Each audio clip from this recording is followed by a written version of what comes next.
Show presents Scratch a Track, the podcast where we debate which track to scratch off some of the most known and unknown albums of all time.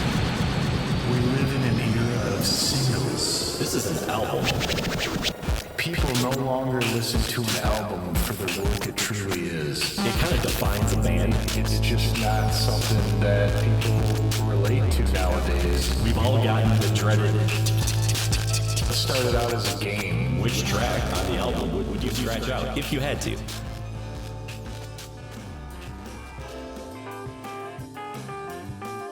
Hello everyone and welcome back to another exciting episode of Scratch a Track, presented by the Dude and Grim Show.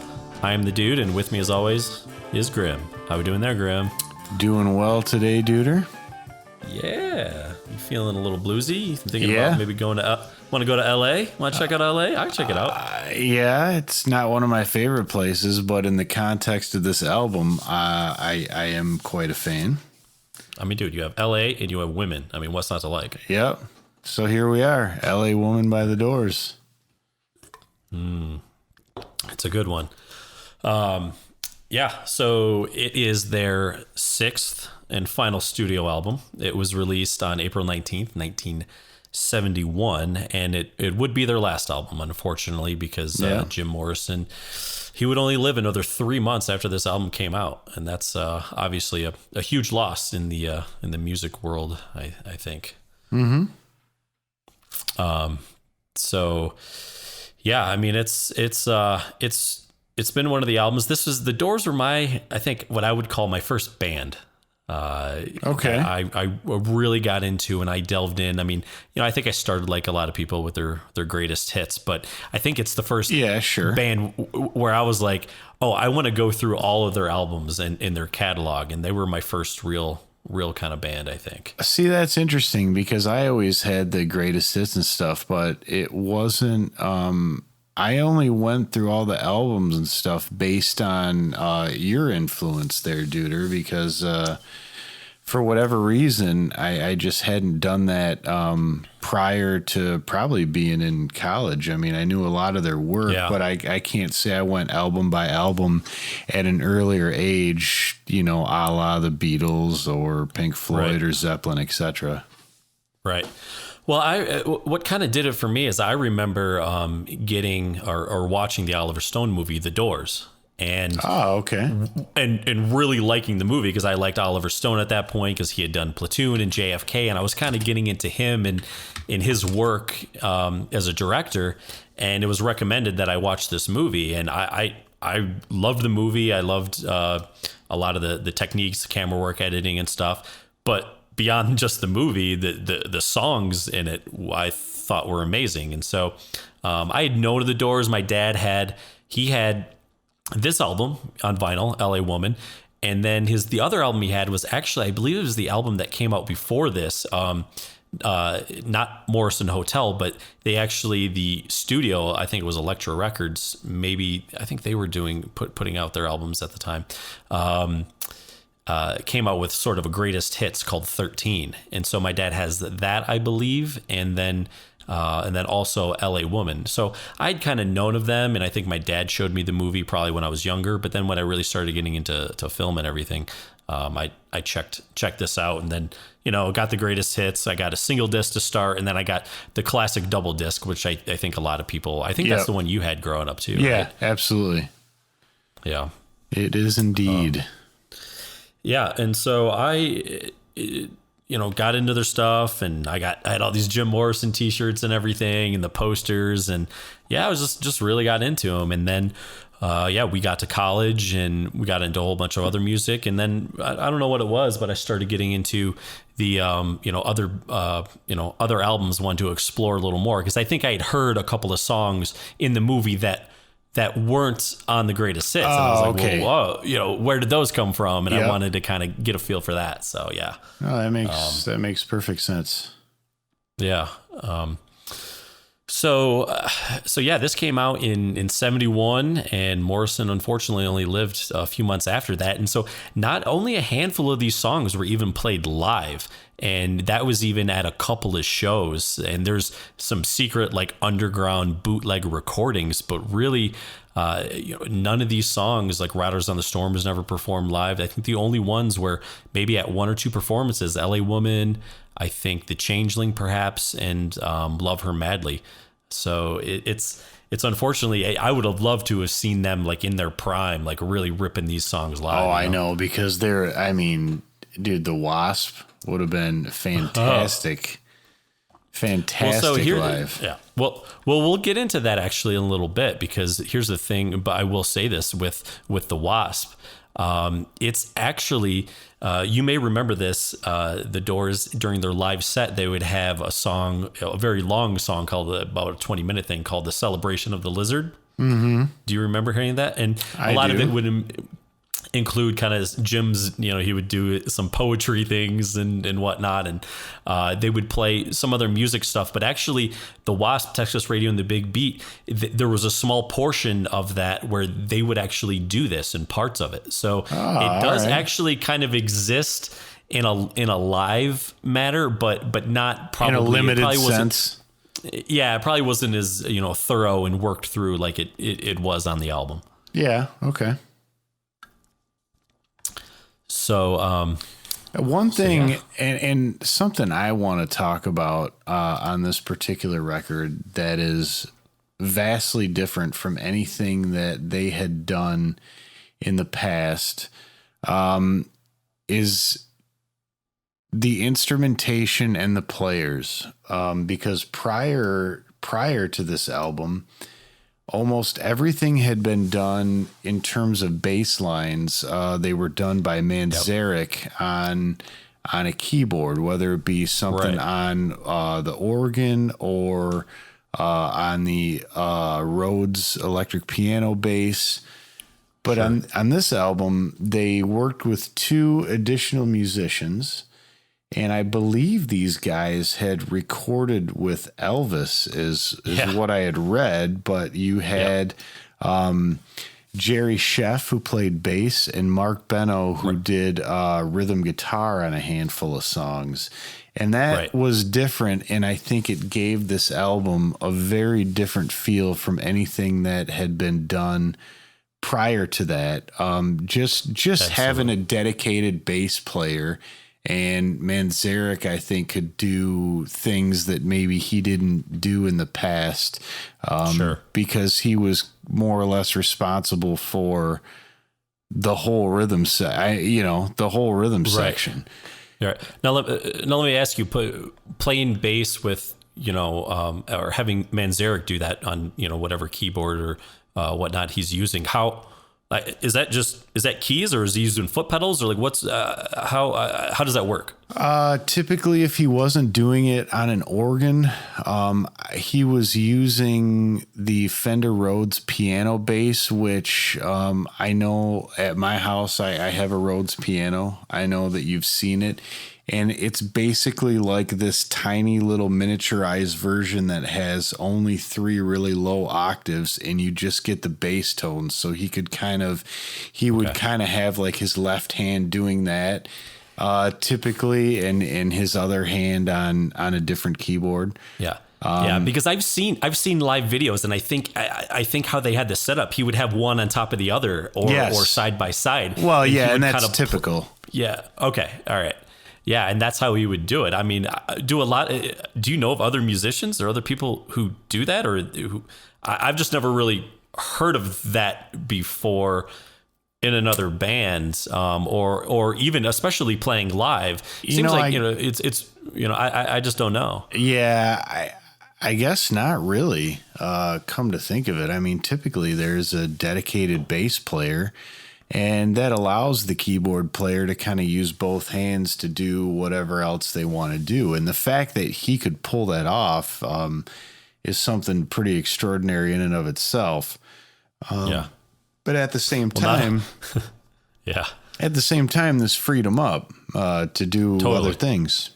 Totally. Well, not only could he do that, but I'm sure you've heard stories, and I've heard stories too, about Morrison getting so drunk that he couldn't perform, and Manzarek would actually sing songs. Yeah, he would actually. I mean, that's crazy to me. I mean, I believe it. I mean, he has a talent that, boy, I don't think is seen a whole lot that nowadays. I mean, he was just skilled in a way that I don't think people are familiar with nowadays. But not only was that whole bit a departure, but he was also playing a lot of different keyboards that you didn't hear. I mean, in the first half of the Doors album, he stuck almost exclusively to the Vox Continental organ, which is a transistorized organ. And I mean, nowadays, if you can find one of those in good condition, I mean, you're talking $5,000 or $6,000 because these things are just a treasure to find. You don't have one? Oh, dude, I do not have a Vox Continental. Of all the shit you have, you don't have a Vox Con. No, come on, man. But a lot of the stuff that he played on this album, I do have. He played a lot of the Fender Rhodes electric piano on this album. I mean, that's that classic sound from Riders on the Storm that you would know. Yeah. Oh my god. And an LA Woman. And he also played the Hammond organ, which I think is in a different class from those smaller transistorized organs that he played, like the Vox Continental and the Gibson G101. But that stuff, I think, set this apart and gave the album a much different feel than I think people had heard in the past. And it certainly helped kind of clinch the real heavy blues feel of it. Well, and that's something I kind of wanted to talk about for a second. I feel like we can do that since this is their last album. Maybe talk a little bit kind of how the band evolved. So their first album came out in January of 1967. This album came out April of 1971. That's just over 4 years. And if you compare their first album to this album, that's a hell of a musical evolution to be able to transform your sound that much in those 4 years. I mean, I don't think a lot of bands at that time were kind of doing that, at least to what I remember.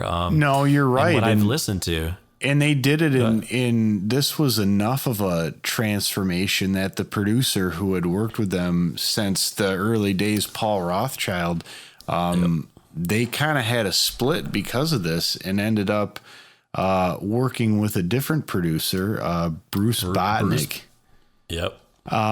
Because apparently, I guess the way I read it is that Rothchild heard only one of the singles, which I believe was Love Her Madly, and thought it sounded like lounge music, cocktail lounge music, and didn't like it.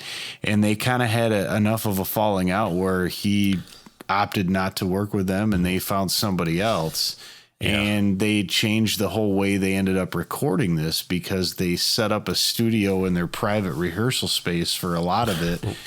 Right. As opposed to, going into the studio for the whole thing. Sure. Yeah. And from what I know about the kind of the fallout with Paul Rothchild, I remember I had a documentary when I was a kid, when I was really getting into these guys, that I had seen. And there's an interview with Paul Rothchild. And I always remember him saying, the quote I remember, he's like, "I want your career to continue. And mine is going to continue," and he was like, "Look, if I'm not turning you on, and you guys aren't turning me on." And so I think there was that. Also, there were, Jim Morrison was a very volatile personality, and you could probably say not the most reliable. And I on his decline at this point.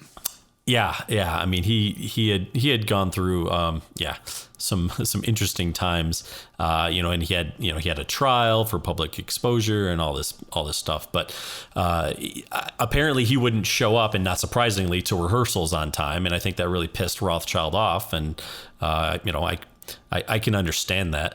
And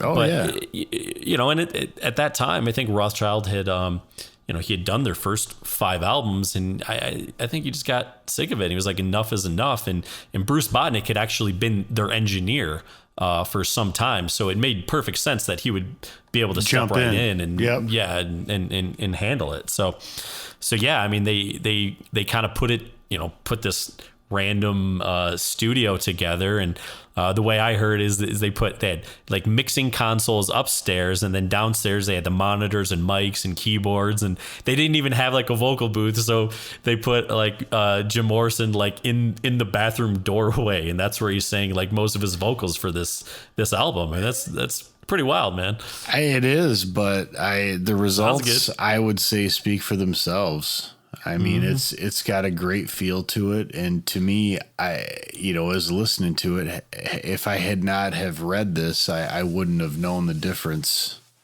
Right, and that's what I think is great about recording in the spaces that you record in. I mean, ultimately, the space does have a fair amount to do with it, but ultimately, it's really about the band and the performance that you can come out with, and they came out with some great performances, and the tapes speak for themselves. Sure. And for me, the sound of this album, obviously it does have more of a bluesy tone than anything they'd really done in the past. They had done some stuff, but this is definitely, really gravitates towards that sound. But I also feel like, and maybe this is just the blues in general, I feel like it has more of an open, just kind of relaxed feel to it. And it's interesting because Robbie Krieger actually said that, he's like, they actually had fun recording this because the warden, which he was talking about, Rothschild was gone. And they probably didn't have this pressure where it's like, well, we have to make the next super psychedelic, I mean, it had to be kind of freeing in that way where they were just allowed to kind of do something different, and it was okay. They didn't have somebody telling them that this was going to ruin their career, this was not the direction they should go. Like they could just kind of do what they wanted to do. Yeah, and that's kind of what I think Manzarek said. Going into this, they didn't have like a clear vision of what they wanted the album to sound like. They just kind of started working on songs. And as they were working on the songs, they realized that a lot of them, they were talking about LA. And that's kind of where they kind of got the idea of, and it was about women and love and things like that with a lot of these songs. And I think that's where, there you go. LA woman. Yeah. So. Well, I think we can kind of jump into it if you want. Yeah. I'm ready. Cool. So this is an LP this is an album that came out on vinyl. So there are two sides. The first side starts with The Changeling. And initially they actually wanted this to be the first single off the album, but then I think Elektra Records kind of put the kibosh on that and chose Love Her Madly, which the two singles off this album are Love Her Madly and Riders on the Storm. Yep. So, the Changeling starts off, man, and it's right with the keyboards, and it kind of hits you right away, and you get this really like good upbeat feel, man. I really dig it. You do, and I like it too because being the first song off the album, as I mentioned earlier, I mean, you hear Manzarek coming in on a Hammond, and it's just a hot sound that you haven't heard from him. And one thing I was going to mention about this musically that I kind of find funny. As you hear the part of the Changeling that goes din and it. I mean, it always reminded me of the song "Won't You Take Me to Funky Town," which was done after this. But okay. when you hear that part of the beat, I cannot help but have that in my head. Won't you take me to din and it? It does. I know. It really does. I never put that together, but it does. And I feel like they should credit the Doors with having partially written that song, quite frankly. Dude, to be honest, there's probably a lawsuit. Let's be honest. Yeah. Yeah. So yeah, I love the way, Manzarek, he does his keys and stuff. I think Krieger comes in with some really good guitar licks, and then Morrison's just like letting out kind of these grunts and everything. Yeah. And you're like, it's very, very different. You're in for something different. But one thing that, and maybe you might have some insight into this. I don't really know. I don't know if you feel the same way or there's something about it that gives this feel. I feel that, and it's not necessarily a blues thing, but I feel with this album, it has a real kind of tribal beat to it, kind of like a Native American, like just the way the rhythm goes with a lot of these songs. And I don't know why that gets stuck in my head when I hear some of these songs, but the way just like some of the beats go, it has a real kind of tribal feel to me. And I can see that. It's the only way I can really describe it, and I can't put my finger on it. So I'm not sure if there's something with the music, and maybe it's just the way Manzarek kind of plays the keys. They kind of jump or something. I don't know. You just get that pounding forward beat, Yeah, I think, and it's same thing with the Wasp. I mean, Wasp and the Changeling to me are very similar in that regard. Sure. Well, and the thing with, I think the Changeling might actually be. And let me finish the sentence. Might actually be my favorite Doors song. Oh. That isn't on a greatest hits. Oh, okay. It's one of those ones that I don't, at least the greatest hits that I had, it wasn't on there. No, I've never seen it. And when I heard it, I was like, man, I dig this song. Like it just has a good groove. It just has a good groove to it. It's really upbeat, man. I like it a lot. I do too. And it's funny because all these things we said kind of all get a little bit blown out of the water in the second one, which was one of the singles, Lover Madly, which I don't think sounds like Cocktail Lounge music. No. I like it. I think the instrumentation's different. I'm not 100% sure. I believe you get some of that jangliness from the guitar because I think Robbie Krieger's playing an electric 12-string. Oh, really? Okay. And then you hear Manzarek playing that piano that also has a jangly sound, and I believe that to be a tack piano like the one I have down here, because it just you can't get that sound from just a standard felt hammer piano. I think it's the tacks on there. Yeah, I was going to ask you kind of what that was. Do you think that might be sort of what Rothschild was referring to, though, as a cocktail lounge No, sound? because to me that doesn't scream out of cocktail. To me, that screams out of like an Old West saloon more than. Yeah. Okay. Now, it sounds like purposed something in the way that it is, but that's the feeling that I would get from hearing that type of a piano. To me, it sounds like something that I don't want to say it sounds cheap or anything. I don't know what Rothschild was saying with the cocktail lounge sound. I'm trying to, but I agree with the whole saloon type thing. Totally agree with that. Now, here's the thing with Lover Madly. A lot of people don't know this, but Robbie Krieger's a really good writer. He did the lyrics. Like, that's his song. He did Lover Madly. He also is the one who did the lyrics and everything for Light My Fire, which is arguably the Doors' most famous song. So he does know that. There's some other songs, and I can't think of them off the top of my head, but those are pretty big ones. Yeah, I think so. I feel like he kind of doesn't get his just due. Just like we were saying earlier about Manzarek, maybe doesn't get the respect. I feel like Robbie Krieger doesn't maybe get the respect, not only as a guitar player but also as a songwriter. Those are some good songs, man. Yeah, and his guitar work, I think, has always spoken for itself. But he definitely has some real hot licks on this album. Yeah, Yeah, I just love the line. My favorite line is like, "Don't you love her as she's walking out the door?" I mean, that's just, because hey, I think we've all been there, right? Yeah. So and then see now, and now I feel like after that point you go back into the blues real heavy for the next two and kind of the next three, but Been Down So Long is just that is just a nasty blues song. Yeah, that's what I was kind of. To me, it sounds so raw. It's just unbelievably raw. The vocals, they come in really, really harsh and strong, and that's something maybe we haven't touched on quite yet about Jim Morrison. We've talked, we've done episodes about with Led Zeppelin and Robert Plant and The Who and Roger Daltrey, but I feel like Jim Morrison is, in a very different way, is right up there with them as a vocalist. Yeah, because he has a very strong voice. Yeah, and he doesn't seem like the kind of guy who would have really like practiced or like taken vocal lessons or worked it. He just kind of did it. Well, he didn't even show up on time. So exactly. So yeah. But yeah, Been Down So Long. Now it's from what I saw, it was inspired by a folk singer, Richard Farina's, or the title Richard Farina's book, Been Down So Long It Looks Up to Me. Oh, and then Fury Lewis's tune, which I have neglected to listen to, I Will Turn Your Money Green.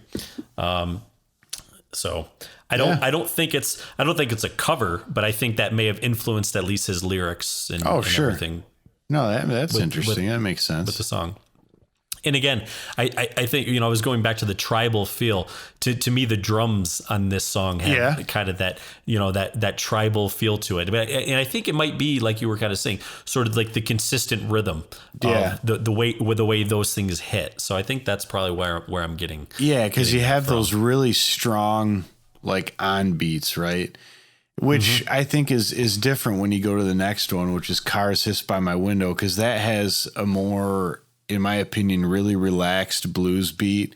And I've always really liked that song because I think the word painting is really done well. Like you could just hear the cars hissing by the window, Yeah. And how it's similar to the waves on the beach. But I always liked the feel of this because I felt like that was a real relaxed, kind of chilled out blues song. And they didn't go a lot of places with it. They just kind of kept it what it was. And I've always really liked that.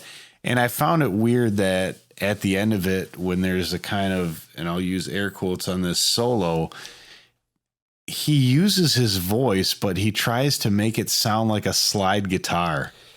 That is what I wanted to ask you, because when I was listening to that this last time, that really stood out, because I think probably for a long time I just assumed it was a slide guitar, but you can hear it's a voice because it changes itself in a way that a guitar can't do, and it's not like the guitar's through.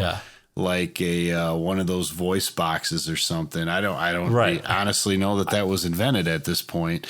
But you can still comes alive. But you can still tell that it's not that sound. It's just like a voice mimicking the way a slide guitar would come in and how it would sound. Totally. Yeah. And like you said with this song, other than that, like musically, nothing really stands out, but I can totally just, and I know the Doors, well, it would be awesome if they would have played a show like this. But I can totally picture them like kind of playing this song at a small little club in LA, like on a really like hot humid night in Morrison's with his long beard, just, sitting on stage, drinking a beer. I can just imagine that. And this is one of those songs. And there's another song later that does that for me too. But yeah, it just gives me that kind of feel. Like it makes me want to be there. Wherever that is, I want to be there. Yeah, I understand. Yeah. Yeah. So, now we finished side one with the longest track. Yeah, title track, longest song on the album, and it was from what I read, it was kind of meant, the song was kind of meant to be kind of like the final goodbye to LA, because Morrison after this album was moving to Paris and doing all that, and this is, I mean. This is a great song. It was not a single, but it's definitely one that you will hear on the radio and on their greatest hits and on their greatest hits and everything. So people should definitely be familiar with it. And I had heard somewhere once where it was something on a radio, and they were asking people like to call in and say when they fell in love with rock and roll, and some lady called in and she said, I fell in love with rock and roll when I realized that Mr. Mojo Rising was the letters to Jim Morrison scrambled up into something else. I always thought that was kind of cool. Yeah, it's like, what else do you need? Definitely.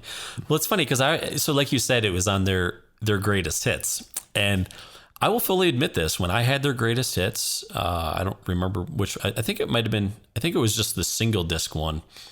The first one that I bought, this would actually be a song I would skip.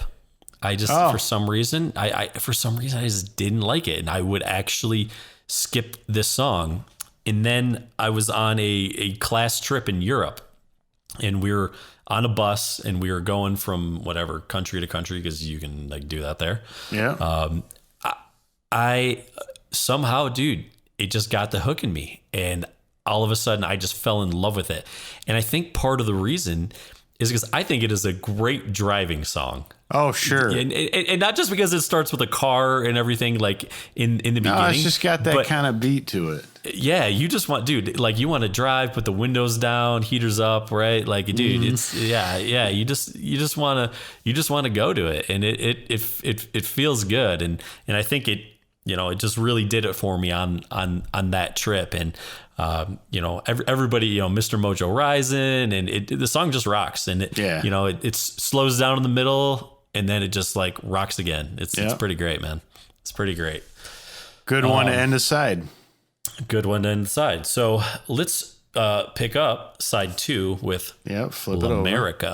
L'America. Drastically different than anything else on the album. Really dark, kind of haunting, a little repetitive. Well, so they actually recorded this song for your boy Antonioni. For Zabriskie Point.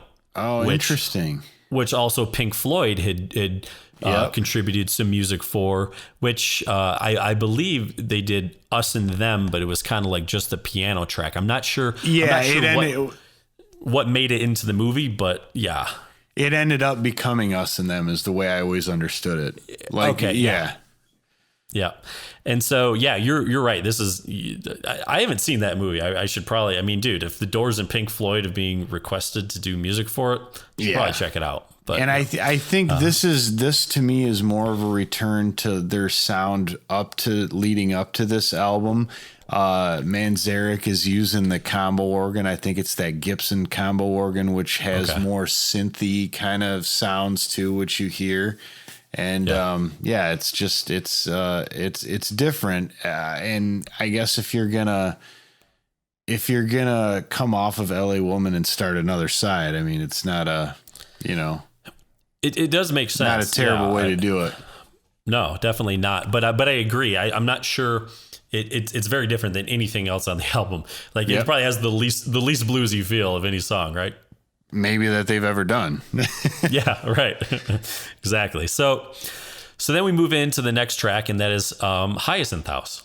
Love this one. Absolutely. I've always loved it. Now I will fully admit that the version that I love, and that I think you're probably familiar with as well. Of course, I was a huge Doors fan, and I had like their 4-disc box set or whatever, and they actually had like an early demo of this song on that box set. And that's the one I think I actually had the box set before I got this album and was familiar with it.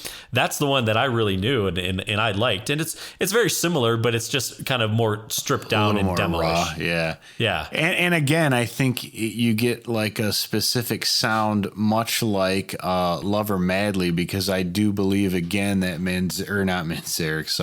that Robbie Krieger is playing the electric 12 string, which gives the guitar just sort of a thicker, more jangly kind of just a different feel because you got the doubling of all those strings. Right, thick as a brick.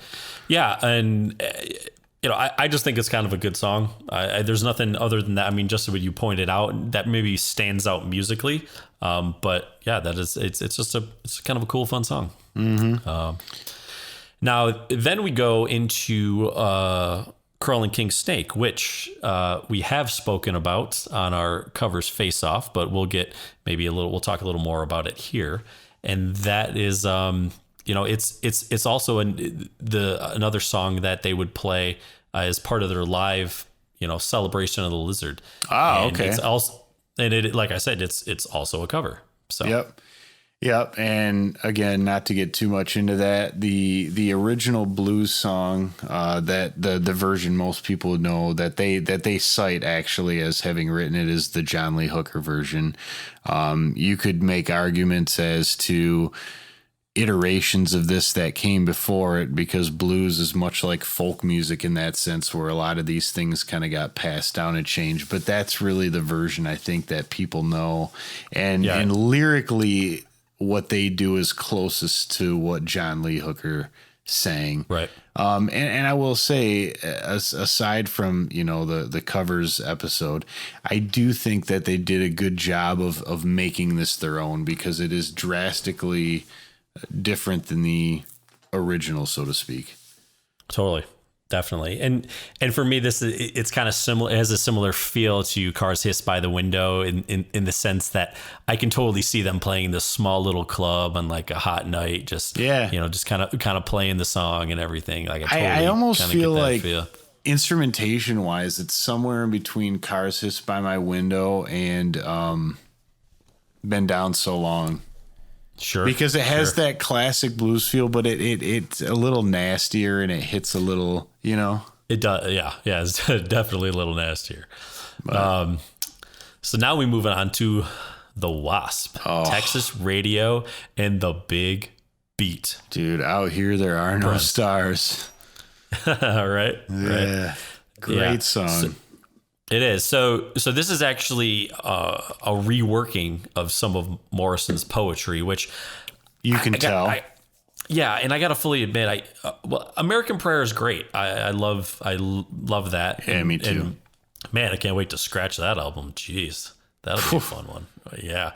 I don't know right now at this point, but I have some of Morrison's. When I was really into the Doors, I got some of his poetry books and stuff like that. I got to fully admit, I've never loved his poetry and stuff. And even when they would do like Celebration of the Lizard and that kind of stuff, which they would incorporate, I just was never like a huge fan of it. And I know that's probably blasphemous to some of the diehard Doors fans out there, but fuck that. I'm a diehard Doors fan. So like, you're entitled to your opinion. Yeah. It just didn't do it for me. So I do think though, in this song, he makes good use of some interesting lines without going too out there and weird. Yeah, exactly. Yeah. And I think that's why it works for me. And that's why I'm like, okay, I can do this. I can handle this. And, there's also, there's some really good riffs by the instruments, and they break them down, break the song down really well. It just gets into a good groove, man. Right. Dude, when Manzarek gets on those Hammonds and it's like, brrr, I mean, like that's something you can only do with the Hammond, like twiddling your fingers that fast to get that almost like machine gun cadence of the note coming in. That's unique to that instrument. And he just rips the thing apart. Definitely. Yeah. Well, moving on to the last track of the album, and this is not only the final song of the album, but apparently it was the last recording that Morrison did with the Doors. And good way to go out.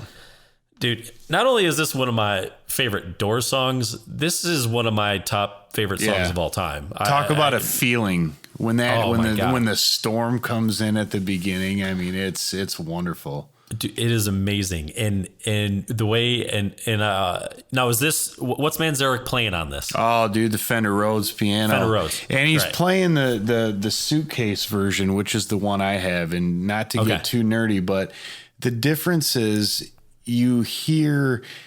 When you listen to the recording, you hear like a wideness, and it kind of pans back and forth, and it almost sounds like it's delayed because it has built into the amplifier. It has this stereo ping-ponging vibrato effect, and that he uses that so wonderfully here. And when he does that rundown from the top, I mean, it sounds like the piano is raining. That's exactly what I was going to say, dude. It sounds like, and it's amazing when you can match that sound up and you get that feel, and he's able to put that part in, and that is exactly what it sounds like in that song. He makes it sound like it is absolutely raining. It's so cool. I know. And I really, really love the way they did Morrison's vocals on this. In the beginning, he's kind of speaking, and it's very quiet, but then they also double it with like this.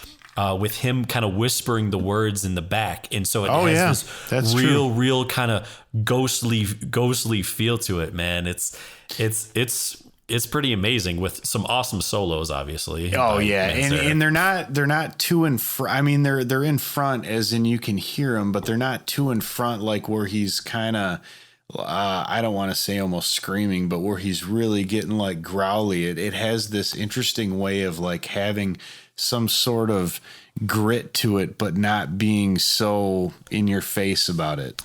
And so, not getting too deep into things here, but this is the final song that they recorded on the album. It's the final song that they recorded with Morrison. And at the end, Manzarek puts in his little outro with the Fender Rhodes. It kind of sounds like a goodbye. There's something there. I hear you. It has like kind of this heavenly feeling to me. Mm-hmm. And it's just kind of interesting because after this album came out, there were talks about him coming back from Paris and them recording again and whatnot.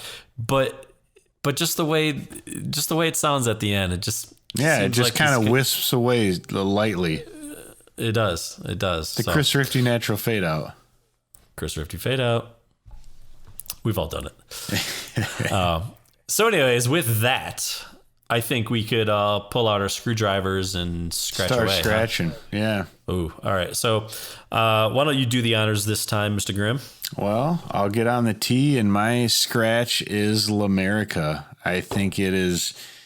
to me, it kind of doesn't fit with the rest of the album, and I find the riff to be incredibly repetitive and kind of boring almost musically because of what the Doors are actually capable of. It's I do like the choruses. I think are really good, and they kind of jump around a little bit, but the rest of it takes a while to get there. And knowing that Hyacinth House is next, I can easily picture flipping the record over from LA Woman and just moving the needle to the next groove a little farther down, and starting with Hyacinth House. So that's my scratch. Interesting. Yeah, I can't disagree because I do agree that it doesn't fit the album. The song doesn't. So there's that for me. I could also make the argument to a certain sense that Riders on the Storm kind of doesn't fit the album a little bit. But that's not going to be my scratch. There's no way. Yeah. But yeah, with L'America, I think the thing with me and L'America, I had heard that song. I don't know where I'd heard it. Maybe it was on their box set or something. And I had liked that song when I heard it. But then with this album, I don't think that it really fits very well. So I can understand wanting to skip that one. Yeah. So for me, I would actually, and it's tough because I think back in the day, there's probably two songs I would skip, and that would be Bend Down So Long and Cars Hiss by the Window, just because a lot of times I want to go from Love Her Madly right into LA Woman. That's just like kind of what I want to do. But if pressed, I would probably actually say Cars Hiss by My Window. And I like the song. I like the feel of it, and I understand its purpose on the record, because you start off with the Changeling, Love Her Madly, Been Down So Long. They're kind of three more upbeat, groovy songs and everything, and then Cars Hiss by My Window, really slows things down before LA Woman. So I understand the point of it. I think it's a good, and I think it is a good song. It's just one that I do find myself skipping more often than not. So that's why I would, scratch Cars Hiss by My Window. Okay. Wow, that's fair. I think we're officially scratched on LA Woman. Yeah, it is scratched. Yeah. It is scratched. All right, everyone. Well, we thank you for joining us on this awesome ride with the Doors' LA Woman. And we hope you enjoyed listening to us and watching us. Please remember, we are on YouTube, so you can subscribe by hitting the button that's either of these two corners, I don't really know which, or hit that bell, because you want that reminder every time a Dude and Grimm Show episode is posted. I mean, who wouldn't want to be reminded, right? Absolutely. Yeah, you need to know. You need to know. You need to know. So, on that note, everyone, I'm the Dude. I'm Grimm. We're out. We'll scratch you later. Scratch a Track is produced by the Dude and Grim. Additional music provided by More. That's ... MORE. And the Tims, TIMNZ. Copyright 2020.